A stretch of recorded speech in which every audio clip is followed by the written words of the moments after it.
인도 히말라야의 품에 안긴 킨나우르 상라 계곡. 이곳에는 수백 년간 이어져 온 특별한 삶의 방식이 있습니다.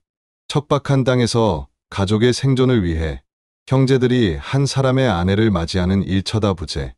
오늘은 그 오랜 지혜 속에서 평생을 살아온 한 여인의 이야기를 들으려 합니다. 이곳에서 저는 65년을 살았습니다. 그리고 4명의 남편과는 48년을 살았죠. 사람들은 제 삶이 그저 평화로웠다고 말해요. 하지만 제게는 그보다 더 풍성하고 즐거운, 때로는 남들 모르게 간직한 비밀스러운 이야기들이 있답니다. 파드마, 그녀의 이야기는 1970년, 그녀가 17살이 되던 해, 새로운 집으로 시집을 가던 그날부터 시작됩니다. 낯선 운명 앞에서 그녀는 어떤 지혜로 행복을 일구어냈을까요? 결혼식 날, 저는 붉은 홀레복을 입고 새 집으로 향했습니다. 가마에서 내리는 순간, 심장이 발소리에 맞춰 쿵쾅거렸죠. 마당에는 제 남편이 될 4명의 형제들이 서 있었습니다. 각자 다른 모습만큼이나 다른 기운을 가진 그들이었죠. 붉은 천에 가려져 그들의 얼굴은 희미하게 보였지만 그들의 어깨 너머로 보이는 킨나우르의 웅장한 산봉우리들처럼 제 앞에는 거대한 운명이 기다리고 있음을 직감했습니다. 그리고 방으로 들어서자 제 남편들이 될 4명의 형제들이 서 있었습니다. 어색하고 긴장된 침묵 속에서 저는 고개를 살짝 들어 그들을 보았습니다. 첫째 다와는 23살, 마지답게 듬직하고 과묵한 기운이 느껴졌습니다. 둘째 텐지는 21살, 그의 눈빛에는 장난기, 어린 호탕함이 담겨 있었죠. 셋째 림포체는 19살, 조용하지만 깊은 눈빛이 저를 꿰뚫어 보는 듯했습니다.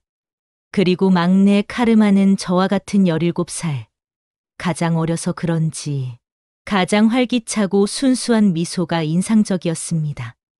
4명의 낯선 남성들, 그리고 앞으로 함께 살아가야 할 제 운명과 마주하는 순간이었습니다. 킨나우르의 첫날 밤은 새 신부에게 낯설고도 특별한 시작이었습니다. 첫날 밤, 그날의 기억은 여전히 생생해요. 어둠이 깔린 방 안, 저는 남편들과 함께 앉아 있었죠. 낯선 사람들과의 공동생활은 두려웠지만 그 어떤 두려움보다 더 강렬한 감정들이 제 안에서 소용돌이쳤습니다. 쿵쾅거리는 심장이 귓가에 울렸고 손끝이 저려왔습니다. 제 안의 모든 감각들이 깨어나는 듯했죠. 길고 긴 시간 속에서 저는 제 인생의 새로운 장이 열리고 있음을 느꼈어요. 긴 밤이 흐르고 그렇게 저는 이 집안의 며느리이자 내 형제의 아내가 되었습니다. 처음엔 어색했지만 곧 우리는 서로의 존재에 익숙해졌어요. 첫째 다와와 막내 카르마는 우리 가족의 든든한 농사꾼이었죠. 이곳 킨나우르의 척박한 땅에서 농사는 곧 생존을 의미했어요. 다와는 마지로서 묵묵히 밭을 일구고 곡식을 심으며 가족의 먹거리를 책임졌습니다. 그의 손은 늘 흙먼지로 거칠었지만 그만큼 부지런함이 느껴졌어요. 카르마는 저와 동갑이어서 그런지 밭에서도 늘 활기차고 장난기가 넘쳤어요. 그와 함께 구슬땀을 흘리며 일하다가도 서로에게 흙을 묻히며 웃는 시간이 저에게는 활력을 주었죠. 그들은 저에게 강인한 뿌리이자 순수한 햇살 같은 존재였습니다. 둘째 텐지는 먼 길을 마다 않고 약초를 구해오는 우리 집의 약초꾼이자 상인이었어요. 킨나우르의 깊은 산속을 누비며 귀한 약초들을 채취했고 그것들을 도시의 시장에 내다 팔아 우리 가족의 살림에 큰 보탬이 되었죠. 그가 약초를 팔러 도시로 나갔다가 돌아올 때면 늘 새로운 이야기와 함께 작은 선물을 사다 주었어요. 그리고 간혹 시장에 따라가 그와 함께 손님들을 상대하는 일은 언제나 즐거웠습니다. 그의 재치 있는 입담은 저를 웃게 만들었어요. 저는 그와의 대화 속에서 세상의 소식을 들었고 삶의 활력을 얻었습니다. 그리고 셋째 림포체는 우리 양떼를 돌보는 목동이었습니다. 그는 다른 남편들과는 달리 조용하고 사색적이었어요. 양떼를 돌보면서도 늘 작은 책을 손에서 놓지 않는 지식인이기도 했죠. 내가 따뜻한 도시락을 가져다 줄 때면 양떼가 풀을 뜯는 언덕에 앉아 우리는 말없이 풍경을 바라보거나 의미 깊은 이야기들을 나누곤 했어요. 그의 차분하고 깊은 눈빛은 저에게 편안함을 안겨주었고 그의 작은 배려는 제 마음을 감동시키곤 했습니다. 그의 손길이 닿을 때면 왠지 모르게 심장이 뛰었어요. 그래서 온종일 그와의 만남을 손꼽아 기다리곤 했죠. 파드마는 각 남편과의 관계를 소중히 여기고 그들 각자의 개성을 이해하려 노력했습니다. 작은 다툼이 없었던 것은 아니지만 그녀는 언제나 침묵과 기다림, 혹은 간단한 유머로 갈등을 지혜롭게 중재했습니다. 저희에겐 3명의 아이들이 있었어요. 아이들이 태어나면서 집은 더욱 활기찼죠. 저는 그 누구도 소외감을 느끼지 않도록, 그리고 저 자신도 존중받을 수 있도록 최선을 다했습니다. 저의 몸과 마음이 모두 건강해야 가정을 돌볼 수 있었으니까요. 결국 우리는 하나의 뿌리에서 나온 나무처럼 서로에게 기대어 살아가는 존재였습니다. 그렇게 평화롭고도 즐거운 날들이 흘러갔습니다. 가족의 평화를 유지하기 위한 파드마의 지혜는 밤에도 빛을 발했어요. 그녀는 모든 형제가 납득할 만한 공정하면서도 유연한 밤의 규칙을 만들었습니다. 밤이 되면 저는 현명하게 그들 각자의 차례를 정했습니다. 우리 마을에서는 오래전부터 내려오는 암묵적인 규칙이 있었지만 저는 그 규칙을 저희 가족만의 방식으로 더욱 단단히 다져나갔어요. 문 앞에 색깔별로 천조각을 걸어두어 오늘 밤 누가 저와 함께하는지 알렸죠. 이것은 단순한 표시가 아니었어요. 서로에 대한 존중이자 가족 간의 약속이었죠. 육체적인 관계는 가족의 화목을 유지하는 중요한 부분이었고, 저는 이 또한 모두에게 공평하면서도 조화롭게 이루어지도록 노력했습니다. 누구 하나 서운함을 느끼지 않도록 때로는 제가 먼저 다가가기도 했어요. 저의 이러한 배려가 남편들에게 진심으로 전해져서 그 오랜 세월을 큰 문제 없이 지낼 수 있었던 것 같아요. 이 규칙은 엄격했지만 저는 때로 유연하게 적용했어요. 가족의 사정에 따라, 남편들의 상황에 따라 저의 판단으로 이 규칙을 조절했죠. 텐진이 도시에서 꼬박 한 달을 약초 장사를 하고 지친 몸으로 돌아오면 저는 그 다음 일주일 정도는 그와 함께하며 그의 노고를 위로하고 마음을 나누었습니다.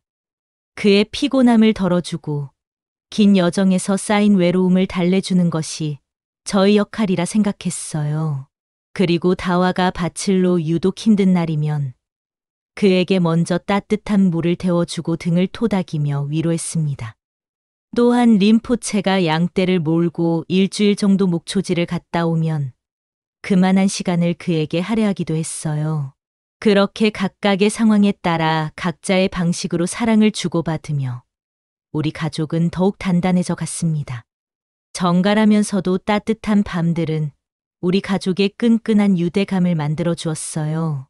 이러한 지혜로운 처신 덕분에 남편들 사이에도 불화가 생기지 않고 모두 저를 믿고 따랐습니다. 4명의 남편들은 모두 훌륭했습니다. 각자의 방식으로 저를 아끼고 보살폈죠. 하지만 제 마음속 깊이 자리한 특별한 사람이 있었어요. 바로 셋째 림포체였습니다. 그는 다른 남편들보다 조용하고 사색적이었어요. 양떼를 돌보면서도 늘 책을 손에서 놓지 않던 그에게 저는 다른 이들에게선 찾을 수 없는 매력을 느꼈습니다. 그의 섬세한 손길과 차분한 눈빛은 제 마음을 흔들었죠. 그의 존재는 제게 설명할 수 없는 깊은 끌림이었습니다. 저는 그의 깊은 사색에 빠진 모습을 훔쳐보며 알 수 없는 설렘과 그리움에 젖곤 했어요. 파드마의 마음속에 피어난 이 특별한 감정은 오직 그녀만이 아는 비밀이었습니다. 그녀는 가정의 평화를 위해 이 사랑을 평생 숨겨왔고 림포체는 그 사실을 전혀 눈치채지 못했습니다. 그녀의 마음은 마치 비밀스러운 샘물처럼 그 누구에게도 들키지 않고 홀로 간직해야 했습니다. 그의 차례가 오는 밤이면 왠지 모르게 설레었어요. 그는 저의 손을 잡는 방식부터 달랐습니다. 부드럽고 섬세했죠. 그와 같이 하는 시간은 정말 흥분됐어요. 하지만 저는 제 마음을 결코 드러내지 않았습니다. 혹시 나도 모르게 제 감정이 드러날까봐 늘 조심하고 또 조심했어요. 그는 단 한 번도 저의 그런 깊은 마음을 눈치채지 못했습니다. 그는 저를 가족의 일원이자 아내로서 다정하게 대했지만 제 마음속 파문은 그저 저 혼자만의 것이었죠. 우리 가정의 평화가 그 어떤 개인적인 행복보다 소중했으니까요. 파드마의 삶은 겉보기에 평화로웠지만 여러 남편을 둔 삶에는 언제나 미묘한 긴장감이 흐르기 마련입니다. 특히 젊은 시절의 남편들 사이에는 보이지 않는 신경전이 존재했고 파드마는 이를 지혜롭게 헤쳐나가야 했습니다. 제가 30대 초반쯤 되었을 무렵 우리 집안에는 한바탕 소동이 일어날 뻔했어요. 가장 활기차고 순수했던 막내 카르마가 어느 날 밤 제게 섭섭함을 토로하며 술에 취해 시비를 걸어왔어요. 그는 제가 다른 남편, 특히 텐진에게 더 많은 관심을 기울이는 것 같다고 불평했어요. 텐진이 도시에서 돌아올 때마다 제가 그를 더 살뜰히 챙긴다고 느꼈던 모양입니다. 카르마는 제가 텐진과 밤을 보낸 다음 날이면 자신을 대하는 태도가 미묘하게 달라진다고 생각했던 것 같아요. 이 상황을 조용히 신속하게 해결해야 된다고 생각했어요. 저는 순간 당황했지만 자칫하면 형제들 사이의 불화로 번질 수도 있는 위태로운 순간이었으니까요. 저는 술에 취해 횡설수설하는 카르마를 조용히 방으로 이끌었어요. 그리고 그를 진정시키며 오해에 대해 충분한 설명을 했죠. 그리고 그가 서운함을 느끼지 않도록 앞으로는 더욱 그의 마음을 헤아려 주겠다고 했습니다. 그리고 다음 날 아침, 저는 남편들 모두가 보는 앞에서 카르마에게 특별히 신경 써서 만든 아침 식사를 내주었어요. 그가 가장 좋아하는 음식들로 상을 가득 채웠죠. 그는 결국 나의 진심을 이해했고 이 일이 있은 후 단 한 번도 같은 행위를 반복하지 않았습니다. 이 사건을 통해 저는 한 가족의 아내로서 얼마나 신중하고 지혜롭게 행동해야 하는지 다시 한번 깨달았어요. 작은 불씨가 큰 불길이 될 수 있음을 알기에 저는 늘 마음의 평정을 유지하며 현명하게 대처하려 노력했습니다. 세월은 누구에게나 공평하게 흐르는 법. 평화로웠던 파드마의 삶에도 상실의 그림자가 드리우기 시작했습니다. 그녀는 묵묵히 그 아픔을 견뎌내야 했습니다. 삶이란 만남과 헤어짐의 연속이라지만 사랑하는 이들을 먼저 보내는 것은 언제나 고통스러웠습니다. 2000년대 초반 우리 가족의 든든한 기둥이자 늘 묵묵히 저를 지켜주었던 첫째, 남편 다와가 먼저 세상을 떠났습니다. 그의 굵고 투박한 손은 더 이상 제 손을 잡아주지 못했죠. 얼마 지나지 않아 늘 활기 넘치던 웃음소리로 집안을 가득 채웠던 둘째, 남편 텐진마저 병마를 이기지 못하고 제 곁을 떠났습니다. 그의 재치 있는 농담과 따뜻한 손길이 사라진 집은 텅 빈 것 같았어요. 마치 거대한 산의 일부가 무너져 내리는 듯한 슬픔이었습니다. 두 번의 상실은 제게 큰 아픔을 주었지만 저는 슬픔 속에만 머물러 있을 수 없었어요. 남은 가족들을 위해 그리고 제 곁에 있는 림포체와 카르마를 위해 강해져야 했습니다. 시간은 또다시 흘러 파드마의 마지막 버팀목 중 하나인 카르마마저 그녀 곁을 떠났습니다. 이제 그녀의 곁에는 단 한 사람만이 남게 되었습니다. 그녀의 비밀스러운 마음이 향했던 그 남자만이. 2010년대 중반에 이르자 저와 동갑이었던 막내 카르마마저 제 곁을 떠났습니다. 그의 쾌활한 웃음소리가 사라지자 집안의 활기도 줄어든 것 같았어요. 함께 밭을 일구던 그의 빈자리는 너무나 크게 느껴졌어요.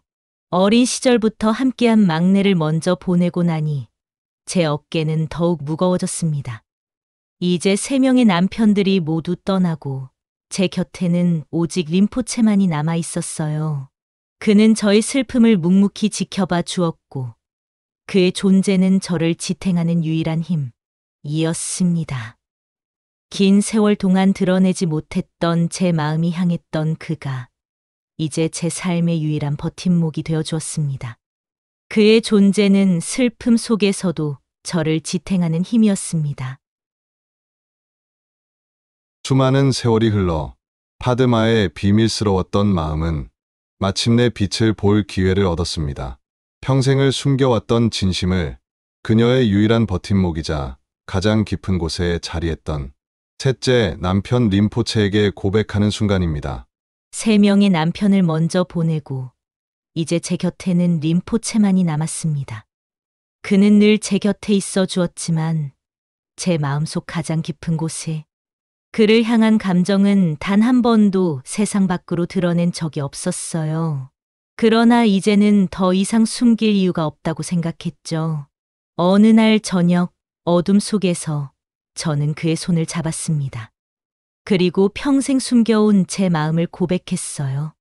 그는 놀란 듯 저를 바라보았습니다.